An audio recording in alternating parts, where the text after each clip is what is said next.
வணக்கம் நண்பர்களே. இந்த வீடியோல நம்ம என்ன பார்க்க போறோம்னா, நாம் தமிழர் கட்சிக்கு விவசாய சின்னம் தேர்தல் ஆணையத்தால மறுக்கப்பட்டிருக்கு.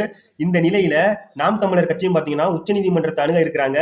சின்னம் கிடைக்குமா, கிடைக்காதாங்கிற எதிர்பார்ப்பு மக்களிடையே இன்னைக்கு இருந்துகிட்டு வந்தாலும், நாம் தமிழர் கட்சி தொண்டர்களும் சரி, தம்பிகளும் சரி, நாம் தமிழர் கட்சியோட புதிய சின்னத்த ஒருவேளை புதிய சின்னம் கிடைச்சுச்சுன்னா, அத தமிழக மக்கள்கிட்டயும் இந்திய அளவுல மிகப்பெரிய அளவுல ட்ரெண்டிங் பண்றதுக்கு தயாரா இருக்காங்க. நாம் தமிழர் கட்சியோட ஐடி விங்கும் சரி, நாம் தமிழர் கட்சியோட நிர்வாகிகளும் சரி, தொண்டர்களும் சரி, கொலை வெறியில இருக்காங்கன்னு தான் சொல்லணும். ஏன்னா பிஜேபி அரசு நாம் தமிழர் கட்சியோட சின்னத்தை பறிச்சுட்டாங்க அப்படின்னு ஒரு மிகப்பெரிய குற்றச்சாட்டு சமூக வலைதளங்களை வந்துகிட்டு இருக்கு. இந்த நிலையில நாம் தமிழர் கட்சி நிர்வாகி ஒருத்தர் பாத்தீங்கன்னா, அவரோட தெருவோர கடையவே நாம் தமிழர் கட்சியோட கொள்கை பரப்பு இடமா மாத்தி வச்சிருக்காரு.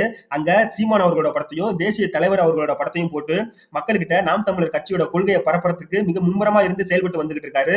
இதே மாதிரி தான் பாத்தீங்கன்னா, தமிழகத்துல மிகப்பெரிய அளவுல இன்னைக்கு நாம் தமிழர் கட்சி தொண்டர்களும் சரி, தம்பிகளும் சரி ஒரு கொலை வெறியில இருக்காங்கன்னு சொல்லணும். கட்சியோட புதிய சின்னத்தை மக்கள்கிட்ட பரப்புறதுக்கு இவரு என்ன சொல்றாருன்னு நீங்களே கேளுங்க. தீவிரமா களமாடுவோம். சின்னத்தை வெறி கொண்டு சேர்ப்போம். எல்லா இடமும் சின்னத்தை எடுத்து டிராக்டர் ஒட்டி மக்கள் மத்தியில வெகுவாக சேர்ப்போம்.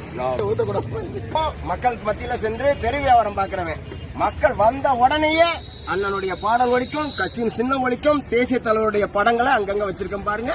நாள் காட்டி கூட வீட்டுல வச்சா 2 பேர் தான்டா பாப்பாங்கன்னு முதல் இடத்துல வச்சிருக்கேன். தினமும் என்ன எங்க வியாபாரத்துக்கு வர உறவுகள் இதை சந்திச்சு அவங்களுக்கு கொண்டு போய் கட்சியை நான் காட்டுவேன். தினமும் காட்டுவேன். என்னுடைய பேச்சு மூச்சு எல்லாமே கட்சியா இருக்கும். ஏன் கட்சியா இருக்கும்? நாம் தமிழர் என்பது கட்சி அல்ல, தமிழ் பேரினத்தின் பெருமைமிக்க அடையாளம், எளிய மக்களின் புரட்சி.